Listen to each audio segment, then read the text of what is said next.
Situasi di jagat balap motor paling bergengsi di dunia kini tengah berada dalam kondisi genting. Paddock Moto3 yang biasanya didominasi oleh nama-nama besar dari daratan Eropa, kini mendadak bergemuruh. Atmosfer memanas bukan karena persaingan juara bertahan, melainkan karena munculnya sebuah ancaman nyata dari timur.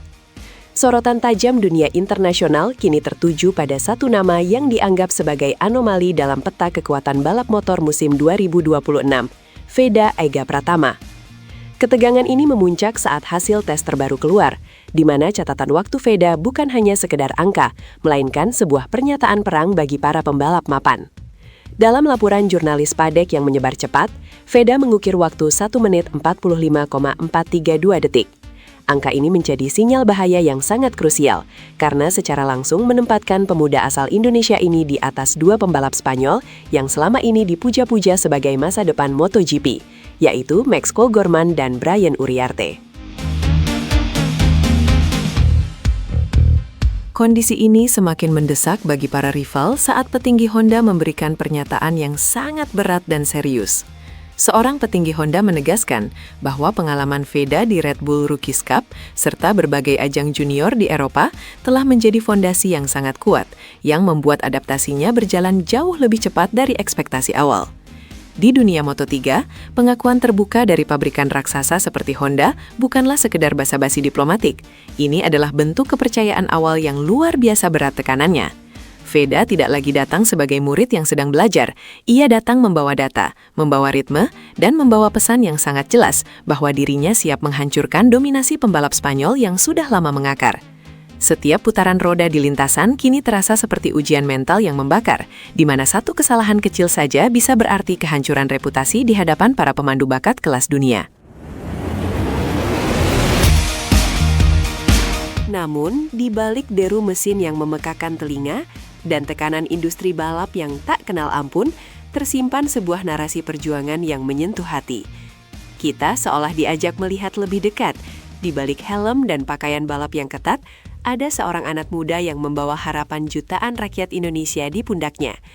Banyak yang tak menyangka, perjalanan Veda untuk mencapai titik ini penuh dengan air mata dan pengorbanan yang jarang tersorot kamera.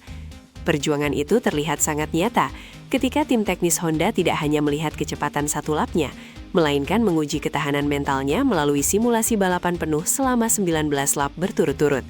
Bayangkan, seorang remaja harus menjaga fokus di tengah cuaca panas, menaklukkan tikungan demi tikungan yang menguras fisik, demi membuktikan bahwa dirinya layak berada di sana.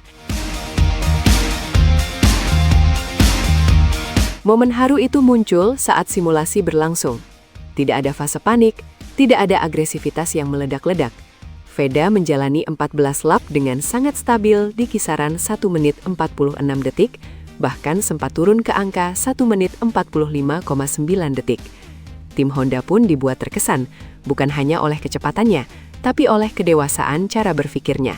Veda belajar dari setiap kekalahan di masa lalu, dari setiap balapan sulit yang pernah ia lalui di ajang junior. Perjalanan yang penuh naik turun itu telah membentuknya menjadi pribadi yang tenang dan rapi di lintasan. Bagi publik Indonesia, melihat Veda di atas motor bukan sekedar menonton balapan, tapi merasakan detak jantung seorang pejuang yang sedang meniti tangga dunia dengan kesabaran. Ada rasa bangga yang sulit dibendung ketika menyadari bahwa anak bangsa ini tidak lagi sekedar menjadi pelengkap di daftar peserta, melainkan menjadi subjek utama yang diceritakan dengan penuh rasa hormat oleh para ahli mesin di Jepang dan Eropa. Jika kita membedah secara teknis dan lugas, data statistik yang dihasilkan Veda selama tes ini memberikan kesimpulan yang sangat solid dan tidak terbantahkan. Total lebih dari 130 lap telah dilahap oleh Veda, memberikan bank data yang sangat kaya bagi tim Honda. Secara statistik, dominasi Veda terlihat jelas saat dibandingkan dengan rekan setimnya, Zen Mitani. Di saat Mitani masih kesulitan menembus tembok 1 menit 46 detik, Veda justru sudah menjadikannya sebagai standar kecepatan dasar atau pace dasar yang stabil. Ini adalah fakta keras yang menunjukkan bahwa adaptasi Veda terhadap Moto3 berjalan lebih cepat dari rata-rata pembalap rookie lainnya di kelas ini. Honda secara cerdas membaca bahwa Veda memiliki kemampuan manajemen ban yang luar biasa, menjaga titik pengereman dengan presisi, dan mempertahankan kecepatan di sektor teknis tanpa membuat motor mengalami fluktuasi performa yang berarti. Target yang dicanangkan untuk musim debutnya pun sangat to the point dan realistis. Finish di posisi 10 besar secara konsisten. Honda tidak mengejar podium instan yang sensasional namun rapuh, melainkan ingin membangun reputasi VEDA sebagai pembalap yang solid, disiplin, dan bisa diandalkan untuk meraih poin penuh di setiap seri. Klasemen Moto3 yang sangat kompetitif menuntut konsistensi seperti ini, di mana selisih waktu antara 15 pembalap terdepan seringkali hanya terpaut hitungan milidetik. Dengan modal ketahanan fisik yang sudah teruji dalam simulasi 19 lap dan kemampuan mencetak waktu stabil di bawah tekanan, Veda Ega Pratama kini berdiri di atas fondasi yang nyata. Indonesia kini memiliki aset yang bukan lagi sekadar mimpi, melainkan sebuah kekuatan yang didukung oleh data statistik dan kepercayaan penuh dari pabrikan nomor 1 di dunia. Perjalanan menuju musim 2026 memang masih panjang, namun kesimpulan dari tes ini sudah bulat. Veda siap bersaing di barisan depan.